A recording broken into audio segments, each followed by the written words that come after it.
Hi YouTube, welcome to another edition of Horror Hands. In the previous video I went through 5 unsung actors in horror. This time around it's the turn of the ladies as we look at 5 unsung actresses in the world of horror. Because not everyone can be a slasher queen like Jamie Lee Curtis, or a B-movie queen like Linnea Quigley, or a Euro horror icon like Barbara Steele. This is 5 actresses that I think deserve more credit when it comes to the horror genre. Let's get straight to it. In at number 5 we have Nancy Allen. Now for the longest time as a kid, the only thing that I knew Nancy Allen from was RoboCop, where I thought she played a great part in that as the sprightly partner of Officer Murphy.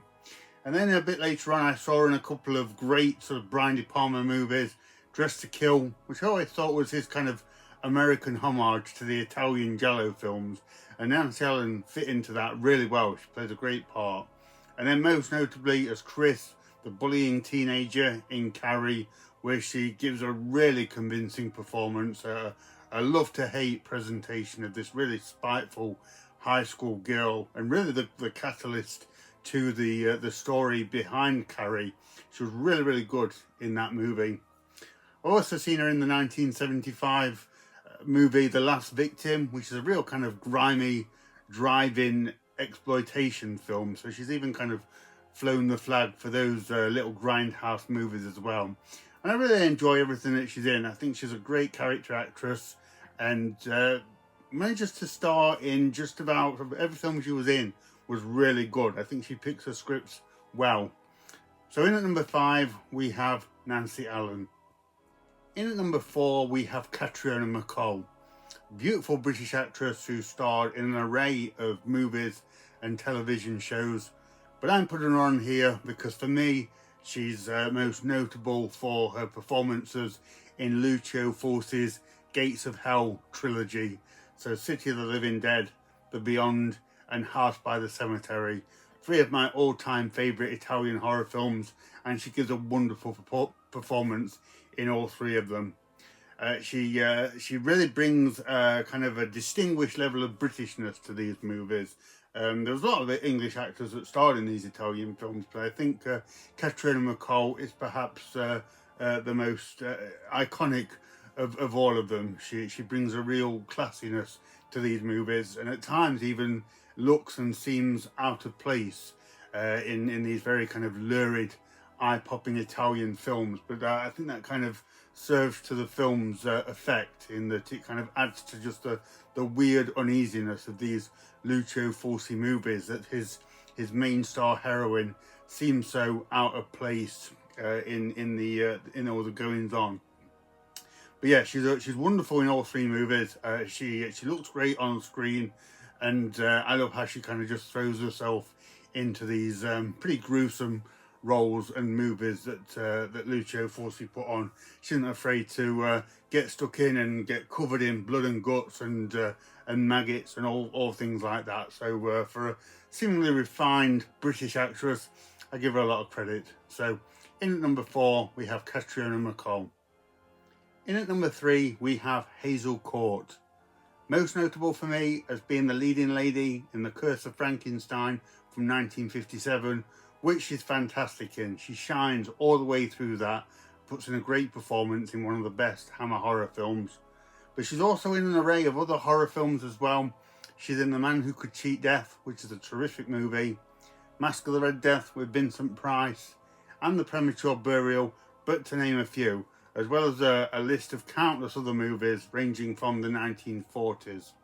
And I have to say, Hazel Court was an exquisitely beautiful woman. She looks fantastic, has a real elegance on screen, and just sort of radiates this class in everything that she was in. So fair play to her for rolling her sleeves up and starring in so many of these horror films, which at the time, you have to remember, were deemed as very controversial and taboo.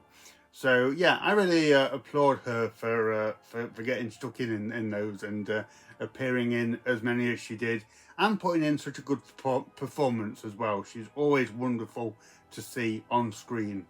So in at number 3 we have Hazel Court. In at number 2 we have Daria Nicolodi, an Italian legend when it comes to horror movies, a long-time collaborator with Dario Argento.